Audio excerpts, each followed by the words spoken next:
In our last lesson, you learned how to ask relevant questions. In this lesson, you will learn how to use positive scripting or language in order to make your customers' experience even better. Now, why is using positive scripting important? Using positive scripting is really important because it makes every customer interaction peaceful and seamless. It also makes your customers feel respected and understood because you're using words that are easy to understand. It is important to note that learning positive scripting takes time and practice. There are several ways you can demonstrate positive scripting in your conversation. Tip number 1, avoid using the statements I can't or I cannot, I won't or I will not, and unfortunately. Once customers hear them, they might think that you're not doing your best to help them, even though you are. So to avoid this impression, use positive scripting. As an example, let's use this scenario. A customer wants to request for a replacement bag. However, the color she wants is not available at the moment. Let's say the customer says, I want to request for a replacement because I received the wrong color. I want the color blue. A bad example of a response is, unfortunately, I cannot replace the bag because the color blue is currently out of stock. You can check again in a few days. A better example of a response is, I'm truly sorry that you received the wrong color. I see that you like the color red. At the moment, it is still out of stock. However, you can definitely sign up for the wait list on our website so that you'll be updated when it's available again. Notice that I did not use I cannot or I will not and any of the other negative words, such as unfortunately. Another example, let's say the customer wants to rebook a flight. A bad example is, Mr. Batsky, I cannot rebook your flight anymore because it's already within 4 hours from the actual time of your flight departure.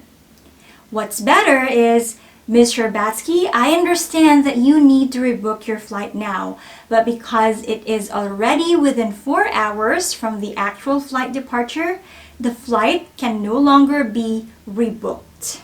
With the use of those positive statements, you will be able to turn a negative situation around by making it sound more positive, even though you are not really able to do anything anymore about the concern or the issue. Tip number 2 to make sure you use positive scripting is to use power words or phrases when speaking with your customers. Power words and phrases are an effective way to maintain the energy of the conversation. Usually, these are descriptive words used to express agreement or confirmation. Although using these words in your call is important, keep in mind not to overdo it as well.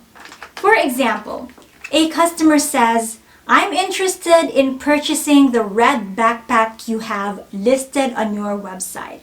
You can say, that bag is awesome. How can I assist you with your purchase? Just using the word awesome already adds something positive to the conversation. Another example, customer says, I need help with checking my billing statement. So you can say, absolutely, I'll be happy to go over your billing statement with you. Simply using the words awesome, lovely, absolutely already makes a big difference. Tip number 3, use customer-centric or non-blaming language. Sometimes, even though it's your customer's fault, that's why there's an issue or a problem in the account, it's still your responsibility as a customer service specialist to assist the customer the best way you can. And most importantly, to help that customer understand what happened and avoid the same mistake in the future. You can start by using non-blaming language when you are speaking with the customer. What is a non-blaming language? Let's show you some examples, shall we? The customer might ask, why was my account charged a fee? And then a bad example is, that's because you did not pay on time, Mr. Perez. The use of the phrase you did not pay on time sounds like you are blaming the customer. Like saying, it's your fault, Mr. Customer. In reality, you never really know what happened to the customer that caused him to miss the due date, so you also need to be empathetic and sensitive. This is how you use customer-centric and non-blaming language. Example: Mr. Perez, your account was charged a fee because there's no payment made before the due date. You can actually turn on the option to receive message alerts on your phone or email so that you'll receive a reminder when your due date is near. With that example, you are driving the conversation to an explanation of what happened to the account and also like an education to the customer so that that same mistake can be avoided in the future. So notice that in the bad example that I provided, it says, you did not pay on time. You did not pay on time, that's why you got charged a fee. Whereas in the other example, using positive scripting or non-blaming language, it says, there was no payment made on the account, that is why it was charged a fee. So you see the difference?